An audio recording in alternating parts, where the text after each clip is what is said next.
30 years ago, a chaotic battle broke out as a legion of monsters invaded and launched an attack.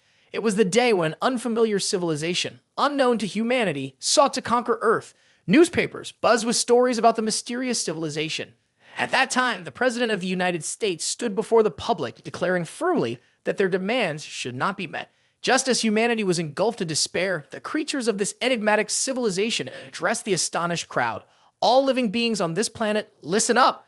The monsters rode on flying dragons and proclaimed, from this day forward, this land will be ruled by the mysterious civilization. Any resistance is futile. The mighty Baron Helmet leads our army. If you wish to survive, you must surrender all your freedom, rights, and resources to us. He stomped on the ground and announced boldly, I am the general of this mysterious civilization, one of the 13 generals serving the monarch, Baron Helmet. Upon hearing this, Jian chuckled softly. Oh, I thought it was someone important. Turns out it's just the fool who made a spectacle on the first day of the invasion. Remembering the defeated expressions of the minions, Jian mockingly pointed at him and said, So why are you here? Looking to take revenge for your fallen lackeys? He calmly replied to him, Lyra was supposed to destroy you, for we would rebuild the Devil Tower with the power granted by the monarch. He tilted his head, but I didn't expect things to go wrong with the plan. Jian immediately grew excited and grasped his weapon. They want to rebuild the Devil Tower. Looking at the shattered body of Libra lying below, he said, Li Jian, I never expected you could defeat not only the army of spirits, but also Libra, supported by 6 holy gods. Could it be that you are the one who destroyed the evil tower? He began to move his gigantic body. It seems you are not an ordinary person who will change our plan. His hand grasped his large axe, unhesitatingly revealing their plan to rebuild the Devil Tower. Baron Helmet's body emitted a kind of oppressive aura of strength.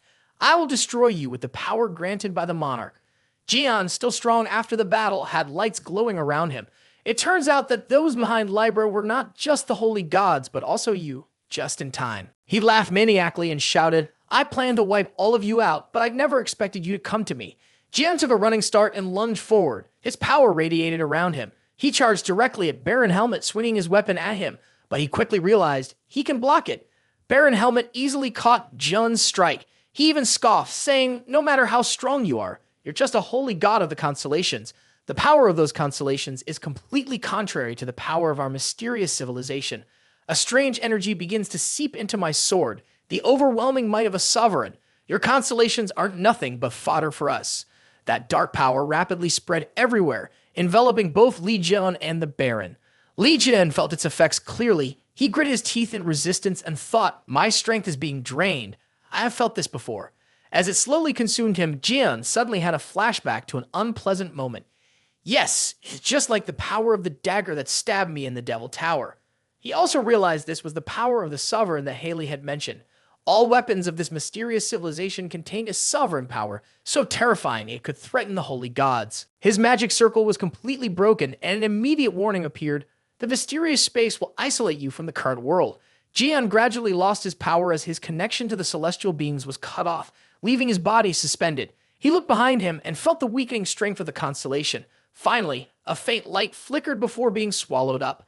Li Jian found himself trapped in a dark space. He remained alert, scanning his surroundings. Jian felt a sense of familiarity. Was this the mysterious space that imprisoned Virgo? Glancing at his shoulder, he noticed wounds oozing a strange blue blood. The mysterious space was draining his strength, causing his stats to plummet rapidly. Even his super regeneration skill failed to activate. Suddenly, a voice echoed, making Li Jian's eyes widen. He froze for a few seconds, completely in shock. Then, slowly, he turned toward the sound, unable to blink even once. A familiar silhouette stood behind him. She innocently asked, What are you doing here? Her mouth was smiling as she continued, Didn't we promise to go out together? Did you forget? Jian fell into chaos, his face darkening as he stared at her while she pressed, What's with your attitude? What are you holding? He spoke up in shock. How could you? Suddenly, blood burst from his body. Baron Helmet appeared unexpectedly and attacked him, saying, Got you. Jian's body felt the force of Baron Helmet's arm piercing through him, mixing blood with a corrosive power. He gazed in disbelief over his shoulder and immediately saw Baron Helmet had been lying in wait. Jian wanted to say something, but he coughed up more blood, his body slipping beyond his control. Baron Helmet calmly explained to him, Once you're affected by this skill, you'll become completely powerless. Jian's eyes struggled to focus as he looked toward her, his body trembling in helplessness. That's my disaster skill, Nightmare. Choose the memory you wish you could forget the most, and I'll help you remember it. Before him stood the shadow of that girl. He turned his head and said, "The power of the holy gods is also gradually disappearing, so don't think you can resist. Is this enough?" Libra, right behind them, suddenly emitted a burst of light along with a loud explosion. Although her body was only half intact, she was still able to move. She said, "Thank you, Baron Helmet." Jian looked at her in astonishment, while Libra smiled wickedly and said, "You are the one who has put me in this dire situation. I admit it, you are truly formidable, but I have no intention of ending it this way." Her eyes seemed to crack. "I will absorb your power and body." Jian replied with a disdainful smile, "Are you planning to use my body as a vessel for resurrection?" He glared and said, "You will regret this." But Libra was still unconcerned. She let out a mocking snort. She immediately transformed into a form of energy and rushed towards him. "Is that your rejection?" Jian was held back by Baron Helmet, so he could only let her enter his mind. The light of Libra gradually flowed into his eyes, causing his body to sway repeatedly. Baron Helmet held him tightly and grumbled, "Huff, what a hassle." He looked at him and muttered to himself, "I've heard you're a wild beast, but I didn't expect you to give up so easily." Li Jian's eyes had turned completely dark, signaling that his strength was gradually fading. In Jian's memory, he suddenly recalled the notification that appeared when he became the master of the Ophiuchus constellation. Jian glanced at the windows in front of him and thought, "Is the change in my body to this super regeneration skill? I've never heard of other saints experiencing anything like this." The super regeneration skill was only at level F, and the stats displayed in front of him were quite weak. In reality, John's dark eyes showed no sign of any emotion. The notification window appeared, stating, "Due to your complete body regeneration, you will suffer a mild penalty of a 50% reduction in strength." Everything suddenly flashed back to when Li Jian was still living in Moma life. Someone once asked him, "Jian, do you really like the 10 holy spirits that much?" Jian had laughed cheerfully back then and replied without a second thought, "Is that even a question?" "Of course." Your friend sighed and asked, "What are you doing?" He eagerly pointed at a billboard. "Look over there, the guardians of humanity." He couldn't stop praising those heroes. So great, right? They want to save all of humanity, a spirit that everyone must admire. Jian even imagined a grand scene. If everyone unites under the guidance of the 13 sacred spirits, those monsters will be nothing. The day we chase away those mysterious monsters is not far off. He laughed loudly and declared, "Humanity will defeat those stupid monsters." This made his friends look at each other and whisper, "What donations?" After finishing his excited speech, Jian turned around to propose. "Well, on this joyful day, let's go eat something nice at the mall." He laughed heartily, showing his incredibly optimistic spirit. "This time, I'll treat you all, or whatever you like." But not long after, that face changed to 2 streams of tears and a body trembling in fear. Jian knelt before an outstretched arm, unable to utter a word, only able to cry. Behind him was a pile of junk, remnants of a past that no longer held any beauty. On the broken TV screen, a government announcement echoed. This afternoon, a disaster struck in the heart of Shoer, attacking the shopping center. The following remarks sounded cheerful, despite Jian being lost in a state of shock. But the combat team from the constellations quickly took action and successfully eliminated the disaster. His terrified eyes looked up as he heard a horrific growl. Jian's helpless hand reached out, witnessing his friend being devoured by the creature. "No, please. Stop." He delved over in despair, his voice unsteady. "You guys can't do anything right." When the Holy Squad arrived, they looked disappointed. "Good thing we just got here in time to see the disaster leave. But what about this kid? He's such a hassle.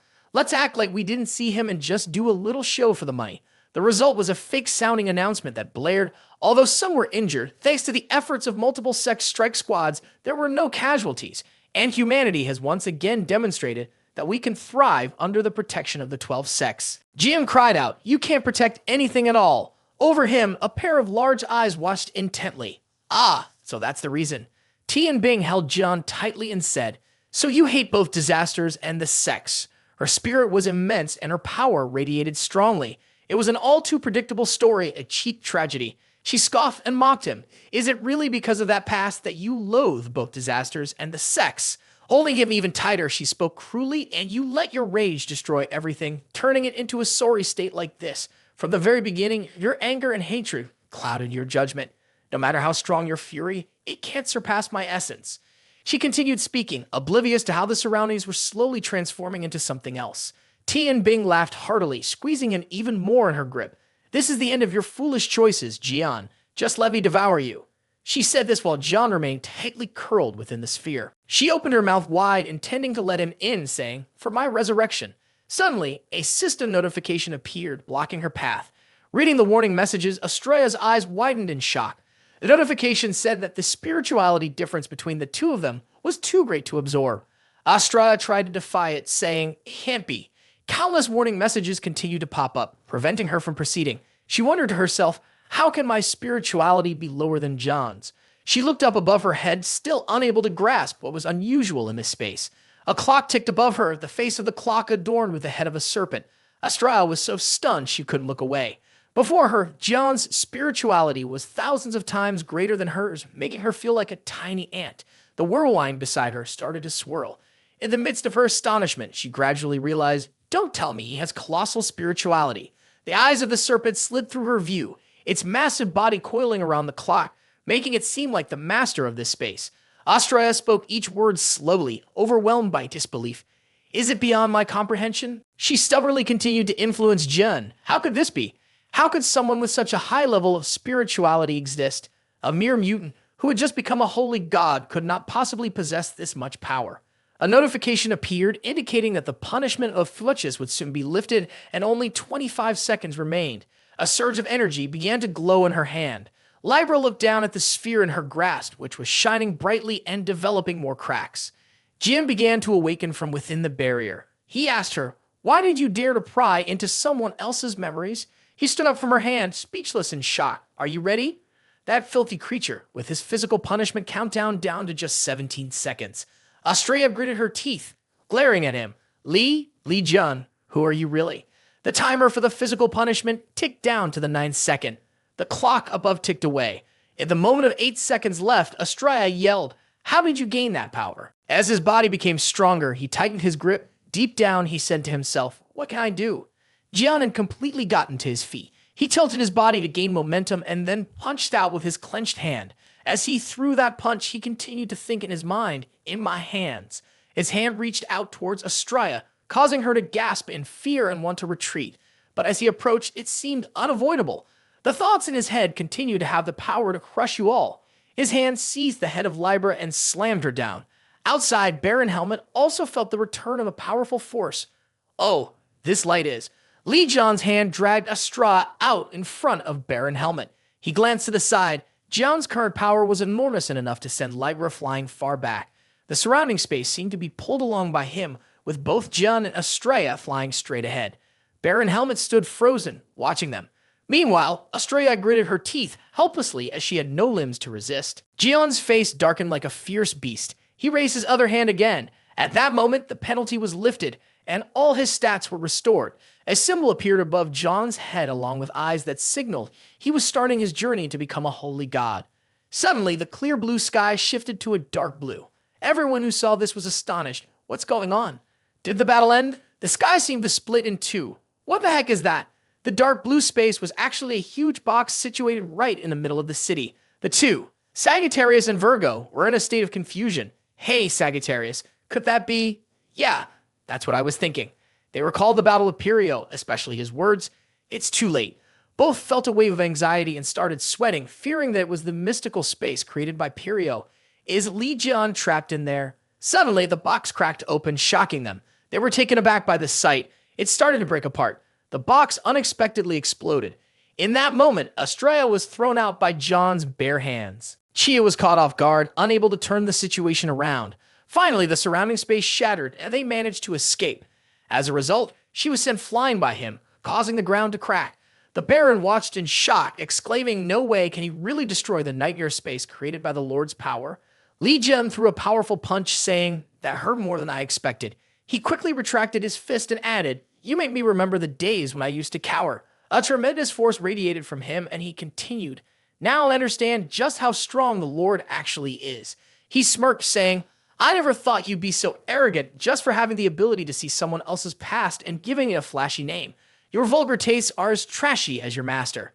Hearing this, the Baron grew furious. "How dare you insult the Lord?" It shouted, immediately challenging him. It swung its axe down hard, but upon closer inspection, it was astonished. He blocked its attack with just one finger. You admire him that much? He held the axe off effortlessly while his other hand was accumulating power. The Baron, sensing the threat, asked nervously, "What are you?" As Li Jian punched forward, Baron could no longer move.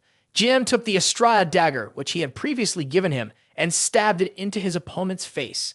As Baron felt the pain of the stab, he thought, how can he possess a dagger imbued with the power of the monarch?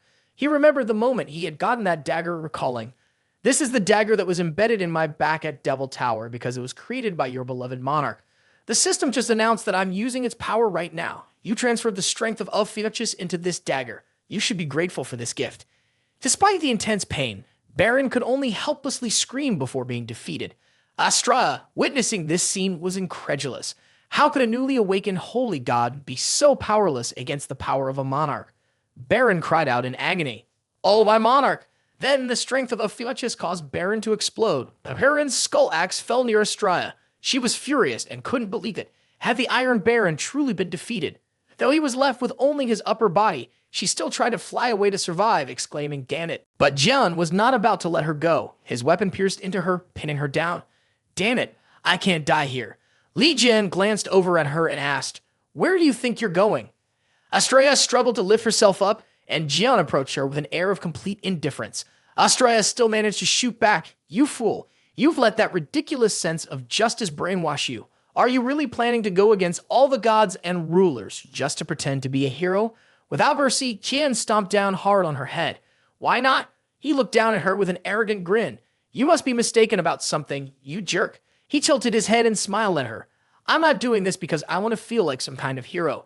Jian laughed loudly and said, "It's because you all created this." With each word, he pressed down harder. "Now I'll return the favors that each of you has given me." His smile twisted into something truly deranged.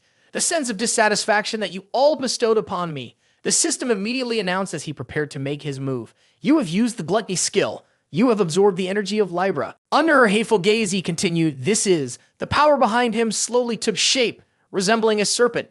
"My ambition grows stronger with the absorbed holy energy. The divine body of the Libra Guardian will be destroyed." The serpent began to open its mouth wide towards Astraea. "This place will be your grave for your foolishness, you worthless trash." Astraea could only scream in despair. She struggled, trying to break free. "I can't be destroyed like this." Clearly, she was unwilling to accept such an ending. "I need to make a pact with the monarch." As her life hung by a thread, she shouted, "Summon the Libra Palace." In the sky, dark gray clouds quickly formed a golden circle, and something began to descend through the clouds. The Libra Palace she had just summoned flew straight down towards Jian, crushing Jian under its weight of millions of tons. At that moment, she felt a rush of triumph. "You have no guardian to support you, right? You'll be crushed like an ant in your helplessness." But contrary to Astraea's expectations, Li Jian remained calm, looking at the divine weapon and meteorite. He smirked at the palace that was about to fall on him. "And now it's the Libra Palace's turn." Astraea was astonished. Is he really laughing? He wasn't afraid at all and even planned to destroy it as easy as pie. He was like a madman with bright eyes. "Just wait for the Libra Palace to fall and I will destroy everything in an instant." Finally, the Libra Palace came crashing down right where Jian was. The sight left everyone in shock. This was the Temple of Libra. Sagittarius and Virgo on the other side were also anxious. Li Jian is over there. He's going to be crushed by the Libra Palace. Unexpectedly, at that moment, a blue light appeared. As soon as they saw it, both of them knew where the light came from. It was Jian's energy. A circle of powerful light surrounded the Libra Palace. The reporter on the scene suddenly froze in disbelief. The Libra Palace, the sections of the palace touched by the light transformed into a skyscraper, changing structure as it went. The higher the light circle rose, the taller the skyscraper grew. It wasn't until the circle reached the top of the Libra Palace that the palace vanished completely. Once the skyscraper had been successfully transformed, a system notification rang out.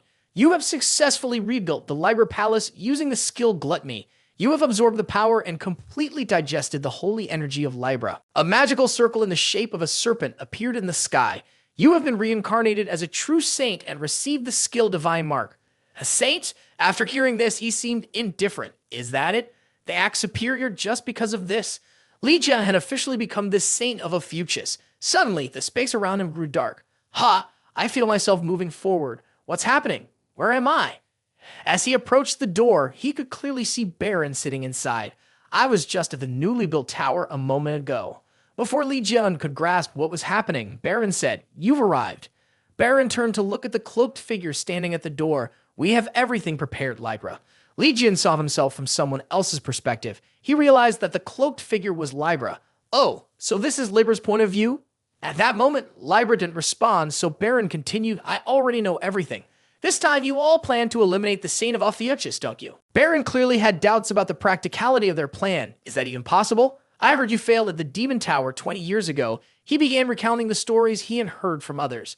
I heard that before he was reborn as a holy god, there was someone who defeated the manager of the Demon Tower. Back then, it only took one kick to take him down. In the worst case scenario, if that Ophiuchus guy has holy god strength that surpasses a general's, please spare my life, Baron said.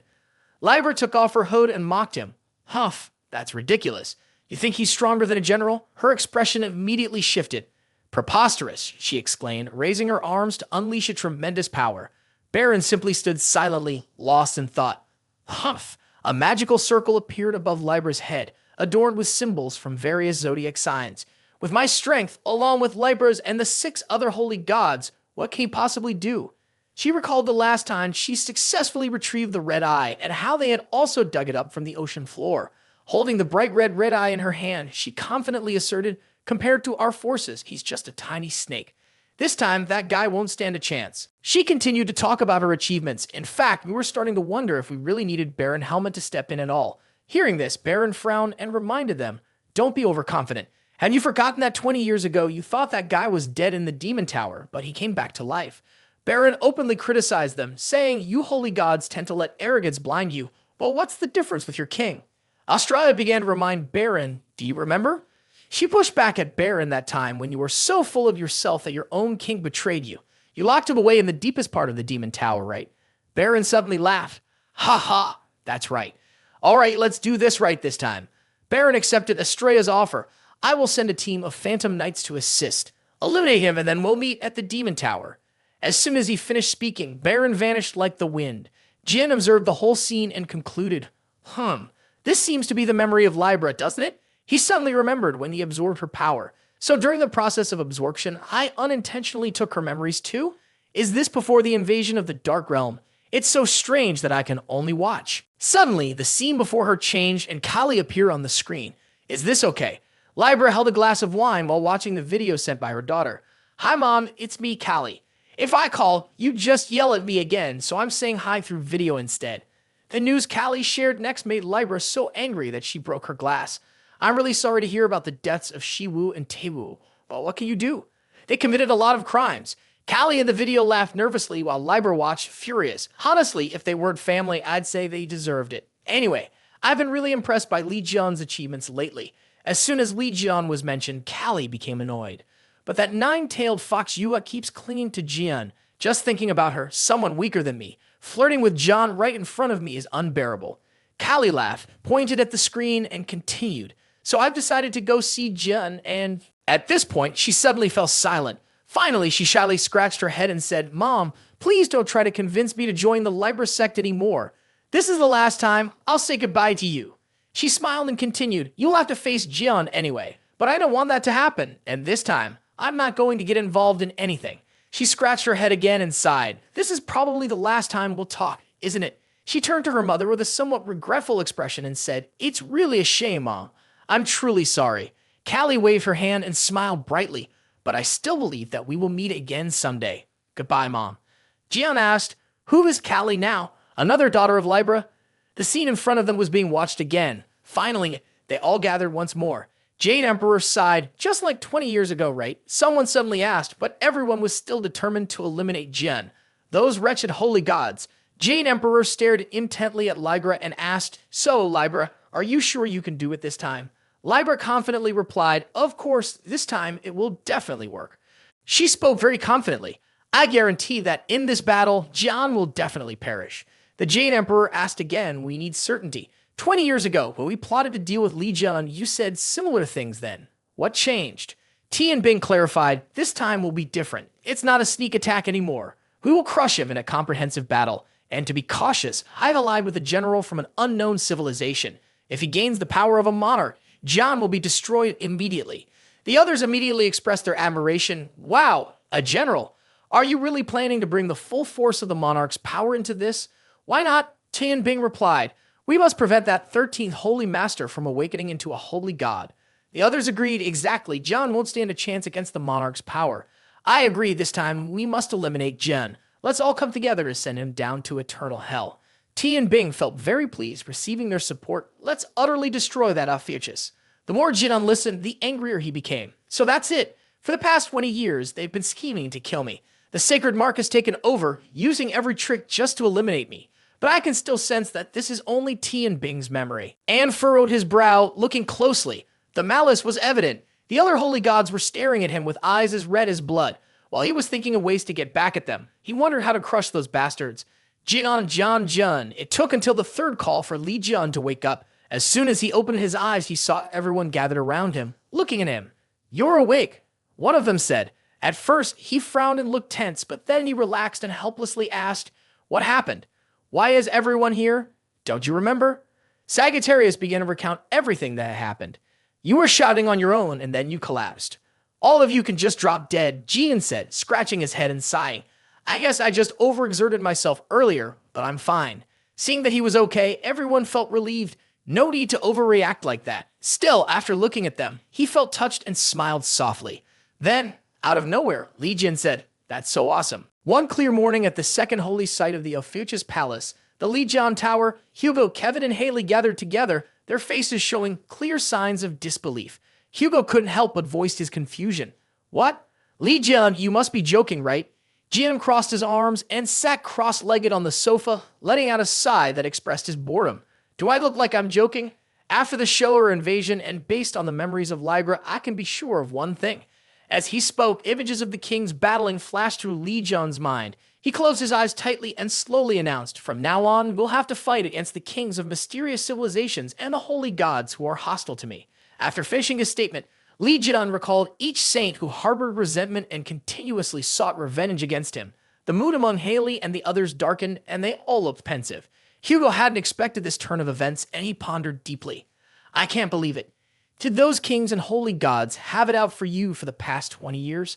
Kevin Azarzar slightly lowered his head, glanced behind him, and added in a puzzled tone, "But why? Didn't you just reincarnate into a holy god to cause them harm? So there doesn't seem to be any reason for them to hold a grudge against you back then, does there?" Jian narrowed his eyes as he looked at the response system. The reason they were targeting him became clear. The information displayed indicated that since the penalty had been lifted, two aspects of the Ophiuchus sign had been unlocked, life or death. Li Jun, with his muscular build, gripped a sword with a serpent design on the hilt. From now on, depending on the development of his divine abilities, the Ophiuchus sign could either become the god of life or the second aspect, the god of destruction. A huge question arose. Can one sign really have two divine aspects? The bizarre difference between Ophiuchus and the other constellations made Frida curious, wondering, could this be what they mean by mutation or disaster deity that those holy gods mentioned? Just a second later, Ivan Kruger answered, "Why not?"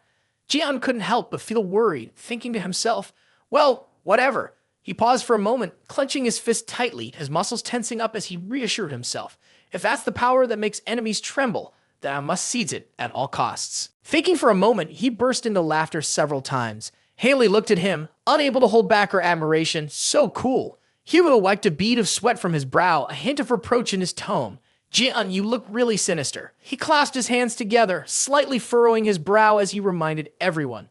"Listen up, everyone. Just a small mistake can lead to significant losses in places where I'm not present, like what happened in Shou or recently." Kevin Azar leaned against the wall, one hand on his hip, paying close attention to Li Jian's advice. "So we need to expand our forces and strengthen ourselves together."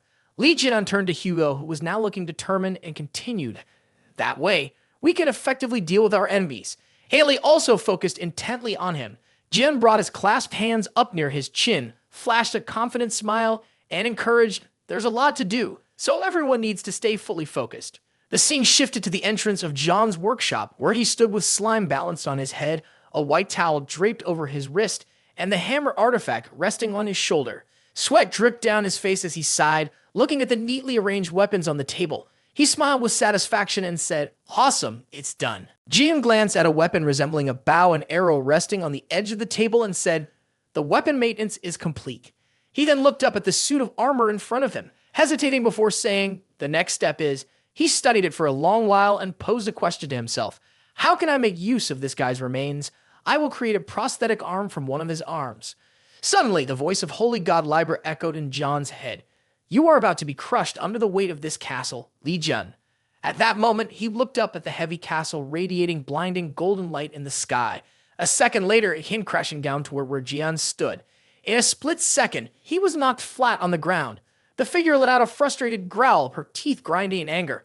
Not long after, her eyes widened in shock as if something strange was happening. Immediately, she vanished without a trace. Jian clasped his hands behind his back, standing by the window, gazing into the distance and mused. Her survival instincts are like a cockroach. Then he exclaimed, "I can't believe at the last moment she used the king's power to escape." Li Jian's eyebrows knitted together as he struggled to find another solution. Feeling helpless, he proposed. "Well, there's nothing we can do if we've lost the trail. The information is too scarce. The only option left is to make a trip to the Demon Tower." He smirked as he looked at the planning board, carefully laying out his strategy. The system board displayed novice believer Cheon Yuha is currently on a mission, the obstacle being the Lion Master Stephen Mayer. Li Jian scrolled down to read more information. The Ophiuchus constellation still lacked a master, and the master would be the key connection between the holy gods and believers in the sects. He needed to find and appoint a master to support the holy god and exert influence within this sect. The candidate for master will, he thought to himself, feeling the weight of the situation. Then he asked, "Yuha hasn't finished the mission yet?" Resolving within himself, he decided, "I have to check on this." Suddenly, his eyes widened in confusion as he read the news before him. The report transmitted through the system board states, "Candidates for the master will temporarily be granted the authority to act as the master of the Ophiuchus constellation. The requirement for candidacy is a 100% devotion to Ophiuchus and a believer level of 50 years or more." No one knows what plan Jian has set in motion. At that moment, Hugo, standing with his hands on his hips, asked everyone, "So, have you all packed your bags?" He looked at the disciples, who were carrying large, cumbersome luggage and staring wide-eyed at their surroundings, and continued, "Go up and put your things in your rooms." They couldn't help but express their excitement at the magnificent, grand building. One disciple, unable to believe his eyes, turned to him and stammered, "Are we really going to live here? Is it true?" Hugo chuckled lightly, closing his eyes for a moment before responding, "Yes, it's true." Jian said we could use it freely. He recalled the scene of his own home being attacked, destroyed, and everything he held dear shattered. With a heavy heart, he revealed, "This time our home was wrecked again because of attacks from other sects, so we'll be staying here for a while." Suddenly, a loud cheer broke out, lifting Hugo's spirits even as he felt a mix of emotions. Shouts of joy erupted. "Oh yeah, we're in John's house now." Qian Sung-jae excitedly clenched his fist and exclaimed, "The sanctuary of Sagittarius is gone, and this is the best thing ever." With that, everyone raised their hands and cheered in unison, "Long live Jian. We hope we can stay here forever." Only Hugo stood alone, watching as the others awkwardly protested. "That's not how it is. We'll go back as soon as the Sagittarius sanctuary is finished." Like shocking news, the group of disciples looked at him with disappointment mixed with anger. "What are you all reacting like this for?" They weren't afraid of their leader and continued to shout, creating chaos in the area. "Protest! I'm fed up with repairing the damaged altar." Hugo shouted helplessly as he was overwhelmed by the crowd. "You kids, Apollo, the holy god of Sagittarius, said with a smirk, 'See, I told you to listen to me. I warned you to go home, but you wouldn't.'" The disciples rushed past Hugo, turning the scene into a battlefield. "Come on, let's go grab our things. Charge!" God Apollo grinned mockingly, hinting to Hugo, "This time you must restore the altar well. Make it grand." Hugo, overwhelmed by the crowd, was so angry that tears filled his eyes as he yelled, "As if I wanted this. Maybe you could cut some costs." Apollo, the holy god of Sagittarius, replied coldly, "That's your problem." Jian walked up to the door, rested his hands on his hips, and said wearily, "Oh, Tixu, stop joking around and get ready. Leo is waiting for us." Hugo was in the middle of a heated debate with his disciple when he suddenly asked, "Wait, what's going on? What is this idea joking about?" Jian quickly explained the situation. "Yuha wants to join the Ophiuchus faction, so I gave her a mission. If all goes well, I'll consider promoting Fong Yuha to the position of high priest." Hugo, seeing a benefit for his daughter, paused and said seriously, "Okay, let's get ready then." Suddenly, Hugo realized something unusual and stood there, eyes wide and mouth agape for a few seconds. He then turned to Jian, his expression furious, and yelled, "Wait, is Yuha really going to be one of your followers and even have a chance to become the high priest?" Jian, with Hugo's hands still holding his shoulders, responded cheerfully, "Yep, that's right." Hugo leaned in closer to Jian and gritted his teeth. "I thought you were just giving her some kind of weapon." Jian smirked slyly, glancing away as he defended himself. "Of course not." Hugo couldn't hold back anymore. He grabbed his head in frustration, his anger boiling over as smoke seemed to rise from him. He shouted, "No way, Sung Jia and Ju are already yours. I can't let Yuha join too." Hugo furrowed his brows, thinking to himself, instead of letting that happen, he lunged forward, one arm wrapping around John's shoulders and the other cradling his head, urgently suggesting, since the believers and the holy god don't take me seriously, why not make me the holy leader?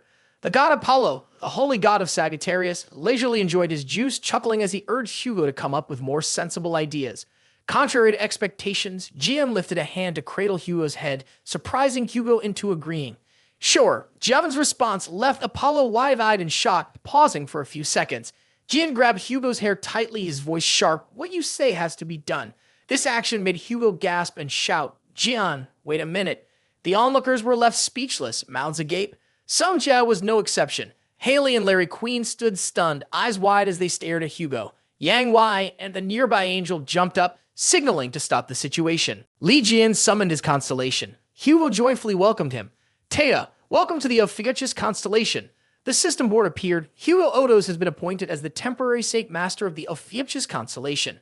Hugo's face fell and he said softly, Oh, come on, I was just joking. The god Apollo was taken aback and dropped his juice glass. Drops of juice slowly flowed out of his mouth. Both shouted in unison. What is going on? In front of the Li Jian Tower, a petite girl appeared. She smirked and said, Finally, I've arrived. She stood confidently on a rooftop and wondered, Is this the sacred place of Lord Jian?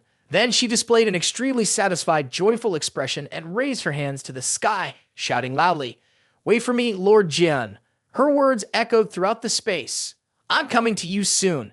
Holy god of Sagittarius, the god Apollo firmly asked, Why did you switch sides? Hugo's spirit seemed to no longer be present. He closed his eyes and lazily swayed as he replied, I didn't expect he would actually do it. The god Apollo shouted from the side, If you're not satisfied, just say it. Hugo gritted his teeth, his face darkening as he trembled with anxiety. Could it be that I have returned to the days of being John's disciple? He was more like a servant than anything else. He sighed in frustration, watching the god Apollo angrily searching for a way to tackle Hugo. But I have never seen you as a servant. I will treat you well, just come back, he urged. When Hugo didn't respond, Apollo grew more anxious, raising his voice. Are you not listening to me? GM crossed his arms and sighed, reproaching, If only he were always this nice. It's just too much to handle. Suddenly, a strong gust of wind swept through, seemingly trying to lift John off his feet. Outside, someone shouted, Where is the master of the Ophiuchus constellation? Haley instinctively turned to look behind her. Li Jian, drawn by the voice, turned to the outside and yelled in anger. What else is going on? A skeletal figure shouted back, I know this is the territory of the master of Ophiuchus. He made a demand from outside. Stop hiding and come out. Immediately, Li Jian's brood rushed to the glass door. Qian Sung Jae aggressively pointed up at the sky ahead. Look, over there, in the sky. A monster rider soared through the sky, proudly introducing himself and his soldiers. We are the army under Baron Helmet. He held onto a long-standing resentment, glaring at them as he shouted angrily, We're here to avenge the Baron. He put on a threatening demeanor. If you don't want this place to become a wasteland, you better show yourselves. In that moment, he quickly devised a plan to take down these Wanes. With that thought, a dangerously sliced smile spread across his face. Jian turned to look at Sung Jae, who was standing amongst the bewildered crowd behind him, and asked, Where's that kid? Yang Wei, looking adorably like a rabbit, was sprawled out on the sofa, clutching his stomach and laughing with delight. He seemed very content with his current form, saying, Being a stuffed animal isn't so bad. I feel more comfortable than I did as a human. Just as he finished speaking, a hand shot out, grabbing both of the rabbit's ears and pulling him up, causing Yang Wei to let out surprised yelps. He stared wide-eyed at Li Jian, who was mischievously tugging on his ears and teasing, Oh, enjoying yourself, are you? In the next moment, John's eyes turned a vibrant shade of green as he leaned in close to Yang Wei and ordered, You need to come with me to do something. Yang Wei, sweating and confused, asked, What are we doing? Without a word, Li Jian wrapped the rope several times around Yang Wei and hung him from the ceiling. His eyes turned a fierce red, and he wore a mysterious smile as he ignored Yang Wei's struggling protests from behind. What the hell? Why are you treating me like this? Yang Wei looked at Jen in confusion, a dangerous aura surrounding him, and shouted, I don't know what you plan to do, stop it now. Jen didn't pay any attention to those words. His smile only grew more maniacal, which only heightened Yang Wei's panic. Li Jian, are you even listening to me? Yang Wei glanced at the Baron helmet armor in front of him, feeling a mix of dread and helplessness as he yelled, What do you intend to do with me? No one really understood what was happening. All they could hear were Yang Wei's frantic cries and pleas. Please stop, let me go. Outside, Haley and her group hurried out of the building, watching as Baron Helmet's soldiers soared through the air, the dark energy around them thickening. One of them looked down at the crowd below and said, "This is so boring. Why are only his minions showing up?" The group with Haley stood at the bottom, hazing up with worry in their hearts. Only Hugo seemed to have lost himself completely, struggling to even stand. Even as Azar shouted, searching for Jian, why don't you come out here? They couldn't see him and their confusion grew. What was he doing? The leader of the soldiers was losing his patience. Gripping a massive sword, he raised it as a warning, saying, "If you don't come out, I'll force you. I'll kill each of your underlings until you show yourself." His gaze settled on one person as he continued, starting with this fool over here. With a powerful grip, he swung the sword, shouting wildly, "I'll chop them down one by one." Then he thrust the sword down toward where Haley and the others were standing. Realizing the danger, Kevin Azar warned, "Everyone, get back." Haley and Eugene quickly jumped out of the lethal zone, but Hugo stood there, dazed and unaware of his teammates' warning. "Get out of the way." Another purple strike landed where they had just been, making Kevin Azar shout in fear, "Hugo!" The spiky sword of the leader was aimed directly at Hugo's head. In that moment of danger, Cheon Sung Jia, standing nearby, called out, "Dad, the Saint Sagittarius, are you okay?" The tip of the sword was already touching Hugo's hair, but did not pierce his head, leaving everyone astonished as they shouted, "Respond, will you?" At that moment, Hugo regained his senses, confused about what was happening. He only noticed a green aura surrounding him, holding back the sword above him. "Hey!" Hugo's eyes widened as he looked above him. In a split second, his life, which was in jeopardy, was protected by the fierce weapon of the commander. Fortunately, the green aura represented a power from the Ophiuchus constellation. For now, the Saint of Hugo was blessed by Ophiuchus, gaining a higher endurance compared to when he was Sagittarius. Saint Apollo could do nothing but scream in despair. Temporarily, the Saint of Hugo was shaken by the unexpected boost in his stats. The leader was astonished and questioned, "Is he really unharmed?" Kevin Azar, in a state of panic, repeated his question, "Sagittarius, are you okay?" Hugo still hadn't fully recovered, only able to respond lightly. One soldier was worried. Clearly, the captain's spear had pierced through him. "I heard the powerful spirit army was defeated. Can we win?" The captain gritted his teeth in anger at this doubt about their abilities.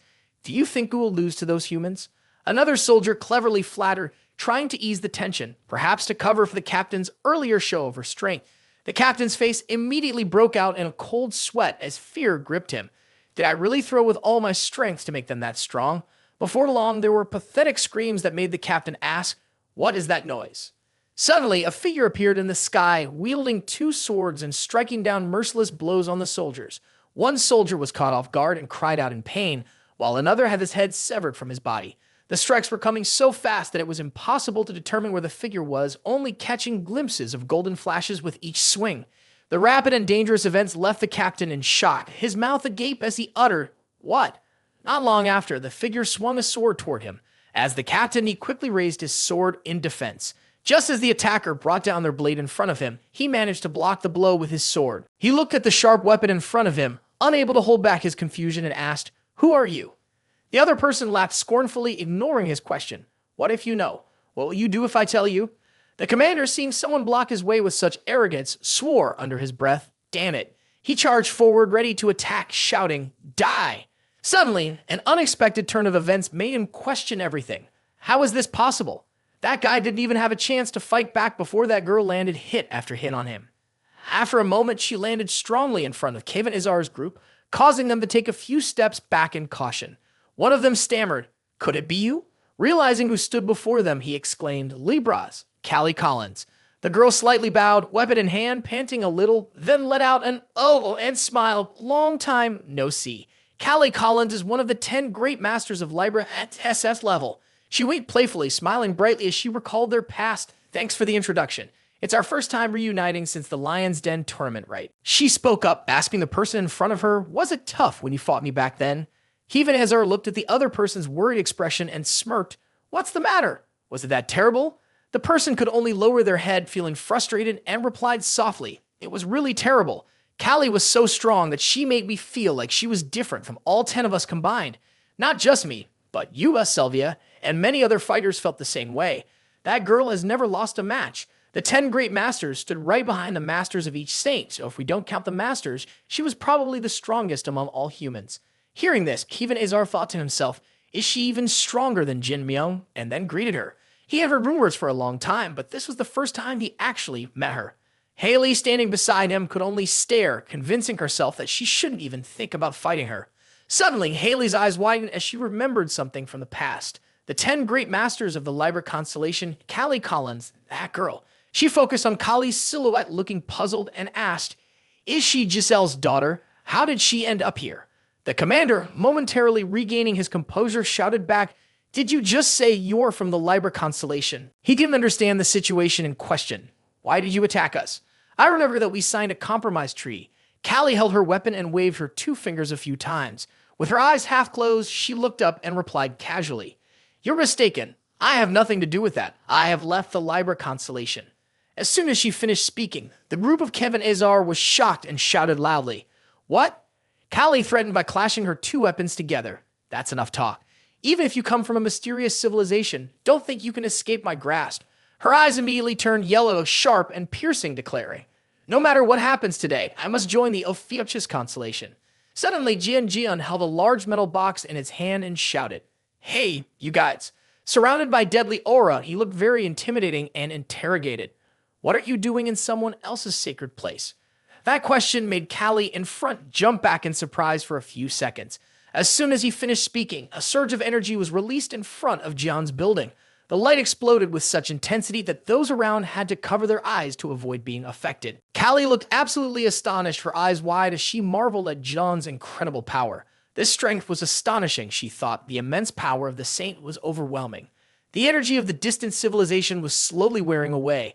The commander, unable to contain this power, shouted angrily a few times. He turned to glance at Jian after waiting for so long, saying, "Finally, you have appeared, Ophiuchus." Jian didn't bother to respond and just laughed mockingly. Callie felt her cheeks flush as she admired him, thinking, "I finally get to meet this person." She couldn't help but collapse onto the ground, staring at him. "It's you, Jian." He slightly furrowed his brow as he looked at the soldiers in the air, scoffing and pretending to compliment them. "Is this really what it takes to avenge Baron Helmet?" Baron Helmet is lucky. Getting this loyal a follower isn't something just anyone can have. He straightforwardly dropped the large iron box he was holding onto the ground as a warning. "But if you keep causing chaos here, someone is going to get into big trouble." "Is that really all right?" The commander, confused about what Jian was planning, responded. "Ha! What are you doing?" Anne walked up to the safe and opened it, revealing the head of Baron Helmet, gagged and mumbling weakly. "If..." The henchman gasped in shock. "Baron Helmet." Jian reached out and gently touched the head of Baron Helmet, stroking it a few times while smiling mysteriously. "Today I just established a new territory, and I'm in a really good mood, so this time I'll let you go. Take this guy and get lost." The soldiers were taken aback. They never expected things to turn out so easily. Kevin Azar and his crew were left speechless by John's seemingly absurd words, unable to contain themselves as they shouted in unison.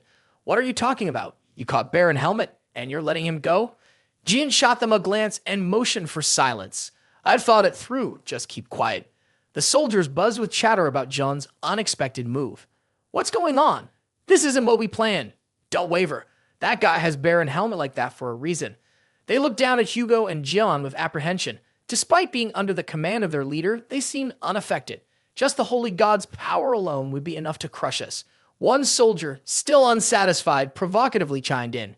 "If we easily give in just because of his words, what happens to our honor?" "Don't you agree, Commander?" The commander immediately changed his volume. "Fine, Ophiuchus, I'll withdraw today." He secretly felt relieved, thank goodness. The next morning, the breeze blew away the remnants from the previous day at the Lijian Tower. He looked at the person in front of him, smiled brightly, and asked, "Great, you've driven off Baron Helmet's leftovers. Now let's talk about you." He recalled yesterday's memories and asked Callie, "Do you want to join the Ophiuchus sect?" Callie sat upright on the sofa, her face beating with excitement as she answered confidently, "Yes." Jian closed his eyes tightly, nodded a few times, and then let out a breath, looking quite arrogant. He placed his hands on his hips and bluntly rejected her. "No." These 2 words shocked Callie, and she jumped up, eyes wide as she shouted, "What? Why not?" As soon as she finished speaking, Jian calmly continued, "I've heard you're the strongest among the 10 great masters. I have no doubts about your desire to join, but I need to test you." She turned to him, fiddling with her hair, and nervously asked, "Does the fact that I cut down Baron Helmet's henchmen not prove my strength? Is it because I come from the Liber constellation that I'm being doubted like this?" Haley slowly stepped forward and spoke. "I don't deny that." Standing in the back, Haley crossed her arms and pointed out the crux of the matter. It's exactly because you are Giselle's daughter that you are suspected like this. She continued, legend has it that Giselle fused her own cells with those of powerful figures around the world using the power of the Libra constellation to create her children. She wanted them to be able to influence the very roots of human society. This is why Haley asked skeptically, it's highly likely that the children of Giselle have inherited her genetics and thinking. We have fought against Giselle, so we can't easily trust you. Hugo listened intently and thought to himself, so she can just come out of nowhere. Haley pressed on with her questioning. Please be honest, why do you want to leave the Libra constellation and join Gion's constellation? Kali seemed a bit shy upon hearing this. Her cheeks flushed a soft pink. She fiddled with her 2 index fingers, hesitating before answering, it's because I want to become a daughter. Finally, she bravely voiced her desire, Lord Li Jun. As a shocking piece of news hit, Haley immediately froze like stone. Kevin and Hugo behind her couldn't make out what was happening and whispered to each other, what did she say? I can't hear. Seeing the expressions on Jin and Haley's faces made Callie quickly cover her mouth with both hands, her own face turning bright red. After a moment, she scrambled to come up with an excuse for the embarrassing thing she had just said.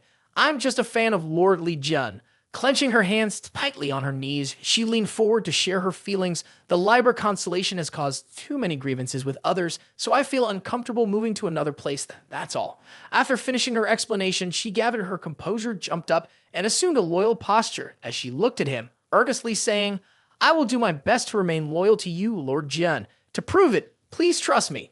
At that moment, Jian used his divine eye skill to look at her. Is that so? Through his divine perspective, Jian could see right through her. Her name was Callie Collins, with attributes linked to the 10 great masters of the Libra constellation. What could that mean? But as he looked at the stats in his mind, he couldn't help but nod in approval, thinking, look at that level of trust. With that much, she wouldn't betray me, would she? After a while, he smirked and agreed to take her in. All right, we will give you a chance. Join our group and prove your ability and sincerity, he said. Callie was overjoyed, quickly shouting, yes. She raised her fist excitedly and said, if it's too easy for me to join, then there would be nothing exciting. There must be a challenge. Meanwhile, Haley stood silently, her body trembling uncontrollably. Kevin Azar sighed as he spoke to Haley. It's strange for someone from the Libra constellation to join John's group, but their personalities match oddly well, don't you think? Haley raised a finger and bit lightly in worry. The so-called civilization that Callie mentioned earlier is not enthusiastic at all. It's really hard to believe. If it were Giselle, perhaps she would use some underhanded tactics. What is going on here? Did she enter the Devil Tower and steal Ejun's information? Kevin Azar left Haley, who was filled with fear, behind and stepped forward to ask Jun. Hey Jun, what's the deal with this kid? What do we do next? Do what? Kevin Azar quickly replied, what else? That Baron Helmet, Jian said. Kevin Azar paused for a moment and asked, it was a tough battle to take down Baron Helmet. Why did you let him go? Jian simply smiled and replied casually, oh that? It's no big deal. Meanwhile, a voice from one of the henchmen echoed as they were helping Baron Helmet, who was sweating profusely. My lord, are you okay? They reassured him as they escorted Baron Helmet away. Just hang in there, my lord. Then Jian grinned broadly and revealed, that's a fake. That's Yang Wei inside. Yang Wei, trapped inside Baron Helmet, silently complained, thanks a lot, you annoying Jen. Why did you lock me in here? Feeling frustrated, Yang Wei thought back to when he was tied up in the room, recalling Jun's voice. Jian clearly stated, pointing at Baron Helmet, give Yang Wei the plan. From now on, you will inhabit the body I created and infiltrate the hidden civilization to gather information as quickly as possible. Yang Wei yelled in fear, are you crazy? How am I supposed to do that? Jian stepped forward, holding the rope that bound Yang Wei, and grinned wickedly. I'll send you back to your original body. I heard that body used to belong to a ram, right? Yeah. Yang Wei was still struggling and refusing. I can't do it. Stop talking nonsense. He pointed a finger straight at Yang Wei's face, showing an air of coercion. It's too noisy. Even if you are useless, at least you are still a saint, right? Then he looked at Yang Wei, who was silent and staring at him, and advised, as one of the 13 representatives of humanity, you should at least show a little willpower. Yang Wei thought to himself, damn it, since I'm already in this, I have to do something to return to my original body. Even though that Jian guy is despicable, he is still a man of his word. Yang Wei glanced with fear, but the situation I am facing is even more frightening. Yang Wei looked at Baron Helmet's subordinates, showing a sense of boredom. Why do I have to return to the Devil Tower? Then Yang Wei suddenly asked one of the subordinates, hey, I want to ask you a question. The subordinate quickly replied, what is it, my Lord Baron? Yang Wei from below shouted up, Why do we have to go back to the demons? Isn't it already destroyed? The subordinate then explained the reason. There was a device that could restore his body. Baron, Yang Wei exclaimed in surprise, a device. I thought everything was destroyed. I can't believe something like that still exists. In the distance, there was a place filled with dark, spiky things. Inside the gloomy castle, something was bound tightly by large chains, covered in red talismans, and surrounded by a huge magical circle. It resembled a human figure that was tightly restrained, with large nails impaled into its body. As they approached, it was still impossible to see its features because its face was wrapped in many layers of bandages. In the darkness, the scene became even more terrifying and eerily mysterious. The large door creaked open, accompanied by a voice saying, "We've arrived." A group of enormous dragons flew in and carrying a large box, with the Baron sitting securely inside it. As he walked through the door, the Baron was lost in thought. Restore. He was astonished by the sight before him. He looked up at the figure, ensnared by the chains. It loomed like a mountain, evoking both fear and awe. What is that? The skeletal figures began to explain as disasters were neutralized or the demon tower suffered serious damage. They looked around and continued, "This is the device that helps repair internal damage, but right now that function has stopped. There's just a little energy leaking out." When he heard the last part, the idea that absorbing that energy could restore the Baron made him break out in a sweat. Wait a minute. The Baron faced it, panic rising. "I'm not mentally prepared for this yet." The group of followers insisted, "What do you mean prepare your mind? Just trust us." At that moment, the device seemed different than before, almost as if it could hear his voice. No matter how much he struggled, the skeletons were forcing him closer to the device. He trembled. No, that wasn't it. Actually, he preferred it this way. He just wanted to stay cozy inside this little box. They were getting frantic, exclaiming, "Hurry up, the Baron isn't in his right mind anymore. That bastard Jian, he brainwashed the Baron." Meanwhile, the large creature quietly smiled. Soon after, it began to break the chains that were dangling in pieces. The nails embedded in its body fell away and shattered. The Baron and the skeleton stared in astonishment, speechless. He bent down to look at him and spoke in that deep voice again. "He's not from our lineage."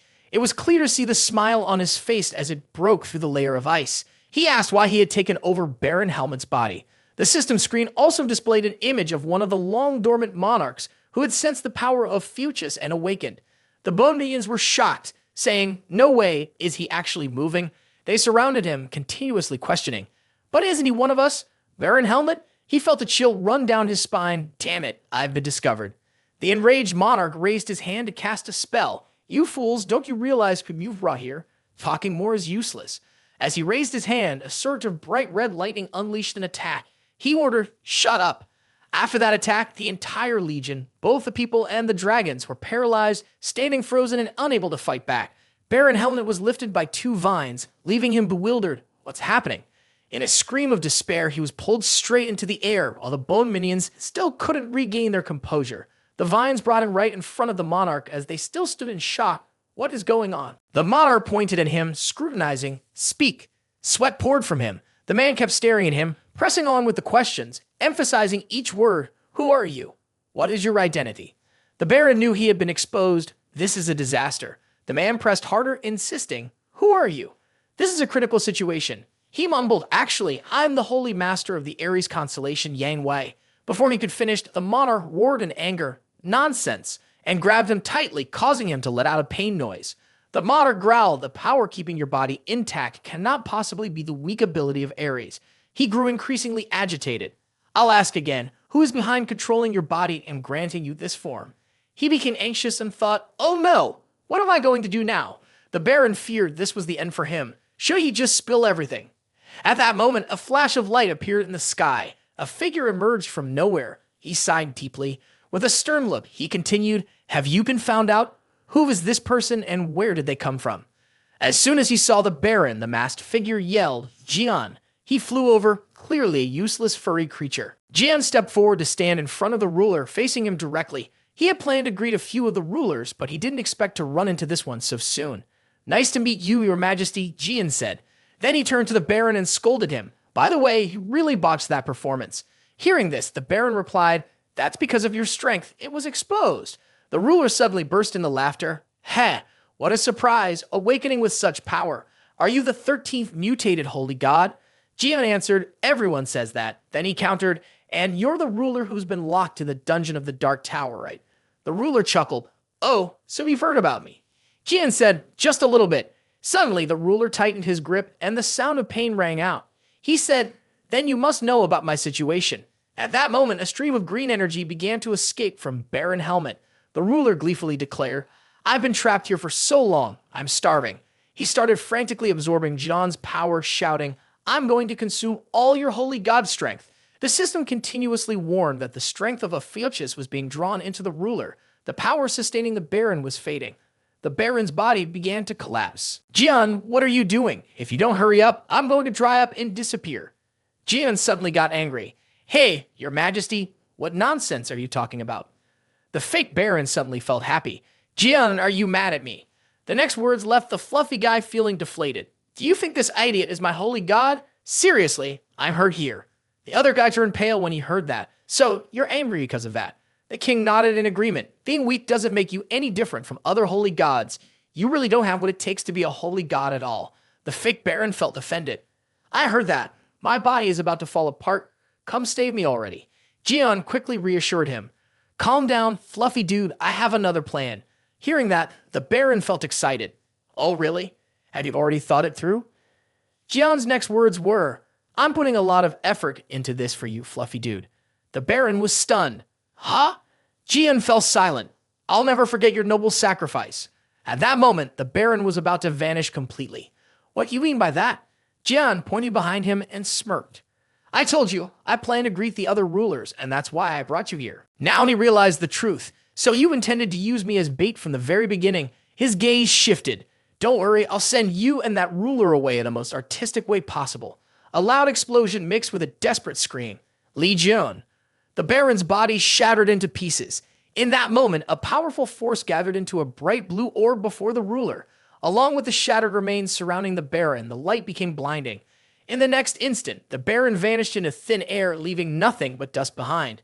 Then, a loud explosion erupted and a strong blue light shot up from the castle, which had been destroyed. Jian stood at a distance, watching this grand explosion. "Good thing I got the data from Capricorn when I fought that garbage. Now I can admire it.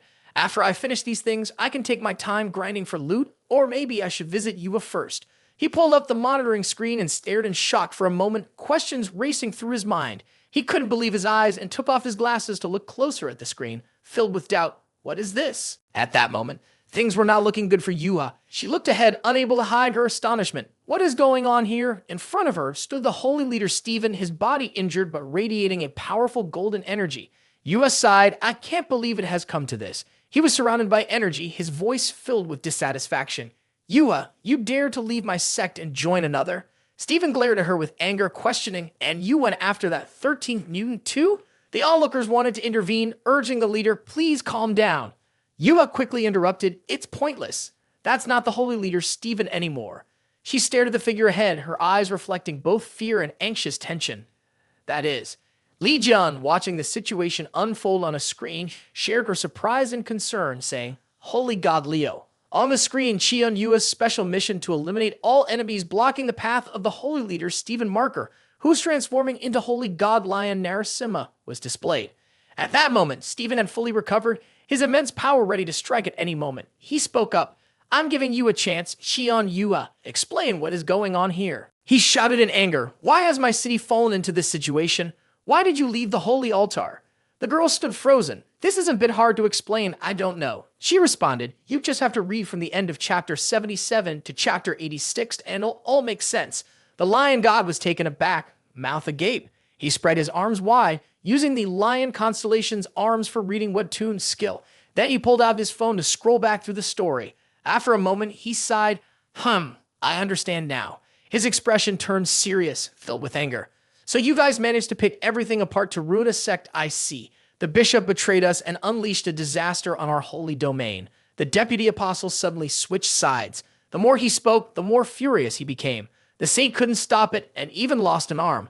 Furthermore, that Jian guy carelessly borrowed my power. The girl was quite surprised, thinking he even knows about that. Stephen Marker, full of fury, declared, "I have to tighten the discipline of this holy altar once more." He unleashed a massive burst of energy, which shot straight up into the sky powerfully. Qian Yuha instinctively looked up at the sky, her expression full of astonishment. She glanced at the display board showing the system, where the task was to prove the saintly identity of the lion, Stephen Marker. The challenge from the lion god, Narashim, stood in her way. She pondered to herself, do I have to confront a holy god? Qian Yua held her weapon, thinking everyone knows this is impossible. Slowly raising her weapon, she thought of Li Jun. But if I want to join Uncle John's holy order, I have to do this. He saw Qian Yua's act of betrayal and shouted, Qian Yua, what do you think you're doing? Do you dare point your spear at me? He raised his massive hand in disdain, calling her foolish. In an instant, he summoned his power, causing golden energy to swirl around him as he warned in a threatening tone, I will take this chance to teach you a lesson. A second later, he unleashed his ultimate move, the lion skill. In a flash, a thunderhammer was also summoned. The people behind him panicked and shouted, Vice Saint. Qian Yua, seeing the wave of energy in front of her, didn't flinch and called out, It's dangerous, get back. Suddenly, a voice echoed in her ear, You foolish girl, causing her to pause for a moment. She thought to herself, that voice. A second later, the voice echoed again, Quick, thrust the spear into the ground. Qian Yua didn't hesitate for a moment as she raised the spear high into the sky. In an instant, the spear slammed down into the ground, shattering the paving stones. A wave of blue energy swiftly enveloped Qian Yua's position. He saw her calm amidst the energy puzzle, can be blocked. That's the temporary shield skill of the Ophiuchus constellation protecting the Holy One, Qian Yua. Inside the shield, she gritted her teeth and growled with frustration. He used the lion's charge skill, sneering, Is this the power of Jum? No matter, you can only hold on for so long. He used his thunder claw, leaping into the air, aiming directly at Qian Yua with arrogance. I will tear apart this barrier. Suddenly, a foot emerged from behind the shield. That foot stepped down hard, striking Stephen Marker's claw. Jian's eyes glimmered with a blue light as he called out, Hey, big cat captain. He stood in front of him, grinning widely, and asked, What are you doing with my Holy One? In an instant, he kicked Stephen Marker right in the head. The blow was so powerful that it knocked him down, and he slid along the ground for several meters. The bricks cracked and shattered under the force of it all. Qian Yua, with flushed cheeks, admired him from behind. You surprised me so much. He struck a heroic pose, one knee bent, arms outstretched, looking back at Yua. She was excited. Uncle Li Jun. At that moment, he advised her, You're being reckless. Even if it's a mission, you can't defeat a holy god. He paused for a second before continuing, You might stand a chance against that scrawny guy, but this big cat here is beyond you. Qian Yua, feeling thrilled, held the staff tightly, yes. After saying that, he turned to Stephen Marker. This time, I have to step in. Hey, big cat leader. He put one hand in his pocket and pointed at him with the other. Why did you come down here? Didn't you hand everything over to that cat to nap? Without waiting for a response, he kicked the man's head again. Seeing him move, he narrowed his eyes and thought, Oh, you want to push my foot off, huh? Naturally, unable to endure this humiliation, Stephen yelled, Get your foot off me! He quickly regained his composure and rose up. Jian saw this and immediately jumped back. Then he charged towards him again, pretending to compliment. You're pretty strong too. Angrily, he shouted. Shut up! Who did you suddenly show up and step on the head of? Jian landed in front of him and casually replied, You should be a little reasonable. I asked why you suddenly appeared. His face darkened, he clenched his fist and yelled. Suddenly, I was asleep when Stephen called me. Upon hearing this, both Li Jun and Qian Yua were stunned, not knowing what else to say. He explained, I was late because I was sleeping, but once the saint calls, I will quickly appear, using all my power and holy experience to summon the holy god. The two remembered that voice, Qian Yua, Protect me while I summon the holy god. This raised some doubts. He called since then, but because he was sleeping, now he only shows up. He continued to complain, Anyway, I forgive you for reviving and borrowing my power, but why could you steal my followers? After saying this, he summoned his strength, radiating a stream of golden aura around him. He threatened loudly, First, I will tear you apart. A second later, a powerful stream of golden air surged down from the sky. Jian remained relaxed, smiling as he said, All right, but if you're feeling uncomfortable, don't yell like that. In an instant, he transformed into a lion, showing his teeth and looking incredibly fierce, taunting. Let's resolve this through strength. Qian Yua reminded from behind. He was in a tough spot because of the saint's experience points, so he couldn't stay much longer. Li Jian called upon his own power, making a decision. Is that so? Then it's time to fight. Immediately, Jian summoned his power and his eyes flashed a bright blue. Holding the holy artifact, Condemnation of the Sky, proudly, he declared, All right, it's now or never. The punishment had also been lifted. The hero stood boldly in front of him, speaking dismissively. I'll let you experience just how strong I am. As soon as he finished speaking, Narasimha flew into a rage, reaching out to claw him while shouting, You arrogant punk. He struck down hard where Jian stood, shattering the ground beneath. He declared, I will crush you. However, after delivering the blow, something caused him to hesitate. Below the palm of his hand, Narasimha Li Jian held the sacred artifact Condemnation of the Sky, standing tall and proud. Jian casually asked, "What is this? A huge but useless body?" He shot a cold glare at Narasimha, smirking as he spoke with disdain. "You think this can crush me?" With that, he delivered a strike to Narasimha's hand, causing the man to wince in pain. Li Jian grew even more exhilarated. He exclaimed, "This is what we call." Right after that, Narasimha was knocked back by John's blow. Jian declared his strength loudly, not giving Narasimha a chance to recover. Holding the sacred artifact Condemnation of the Sky, Jian leaped into the air, raising the artifact over his head, ready to bring it down. He shouted with excitement, "How long are you planning to lie there? You better go back to the god realm." Jian's words stirred Stephen. He focused his energy and yelled, "Don't be arrogant." Just as he finished speaking, Li Jian froze in midair. This annoyed him, and he became more alert. Narasimha launched a heavenly lotus attack, and a column of lightning suddenly shot up from the ground, striking toward Jian. Yuma gasped and shouted, "Uncle Li Jian." Stephen saw that his attack had hit the guide, and he got excited, flexing his muscles and laughing loudly. "Ha! You're still not good enough." After his laughter, he continued to increase the intensity of his technique. The thunder pole not only remained intact, but also shone even brighter.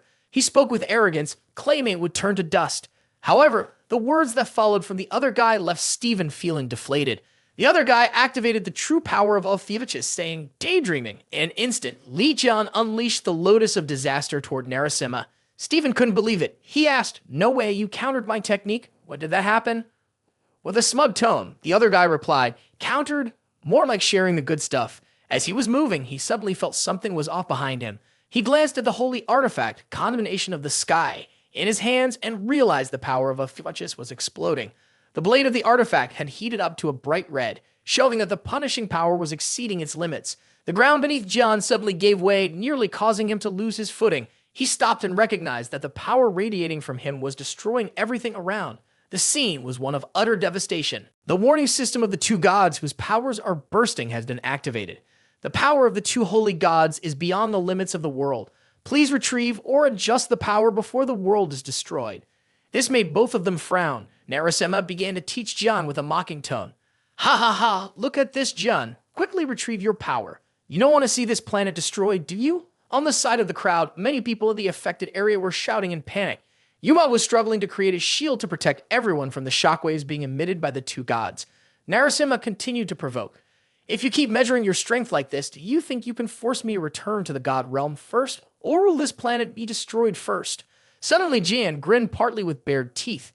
"Adjust the power? Easier than I thought." After saying that, he immediately summoned a new weapon and shouted loudly, "Then I will use this method." Right after that, the weapon emitted a strange aura, and the holy god powers of the two were drawn into it.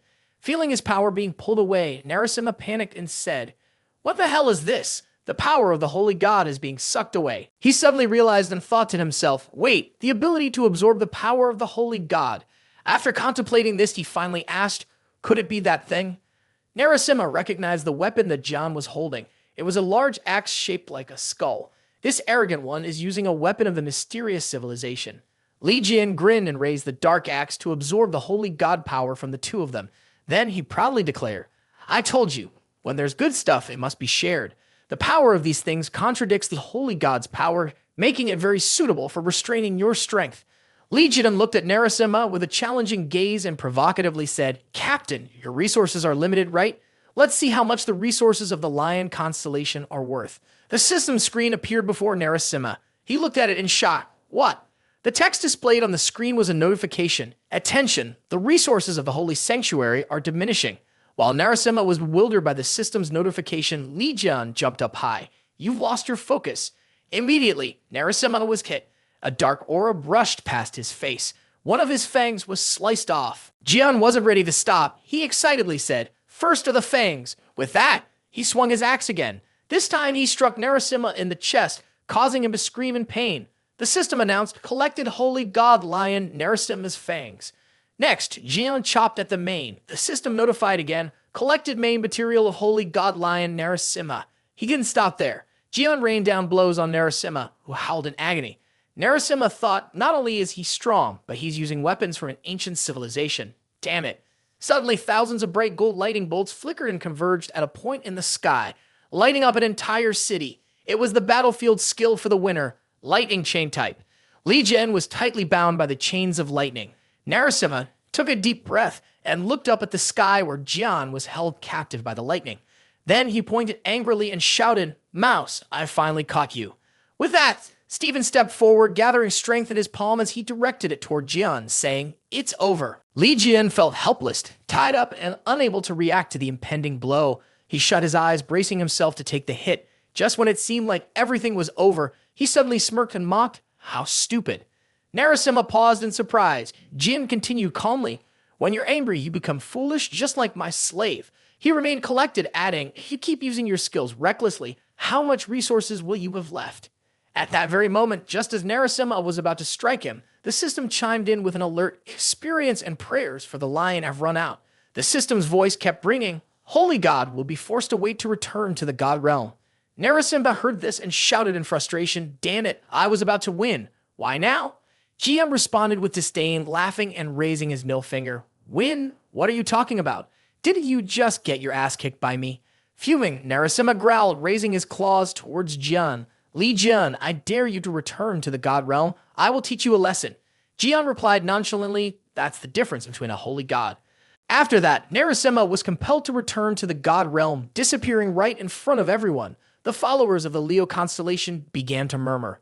Jian managed to drive our holy god Leo away. How could this happen? How can a human fight against a holy god? Jian suddenly called out to Yua. When she heard him, she responded, "Yes." He turned to face her, and at that moment, he had returned to his original form. He said, "It's over. The conditions for returning to normal have been met." He smiled brightly and told Yua, "Continue what you were doing." His words seemed to make Yua realize something. A moment later, Stephen regained consciousness and spoke weakly. "Have I lost consciousness again?" He struggled to sit up and asked, "What is it this time?" Yua, sitting on a nearby rock, urged, "You need to get up." He turned quickly, startled. In front of him sat Yua, looking at him with a serious expression. Beside her was a spear. He called out, "Chion Yua." Yua replied, "The holy god Leo has returned to the god realm after descending." Stephen, confused, asked, "Holy god?" She continued, "There is nothing to worry about anymore. Let's handle the remaining matters quickly." Finishing her words, she slammed the staff against the ground and walked over to Stephen, saying, "Let's wrap this up slowly." Stephen still didn't understand what was happening. "What do you mean?" Yua replied calmly, "My mission to join the Ophiuchus constellation." Hearing this, Stephen started sweating from fear. The system described the mission to confirm status. The St. Leo, Stephen marker, blocks your progress. Defeat him and claim what you desire. Right after that, Yua revealed her power, saying, "I will take down Castellan."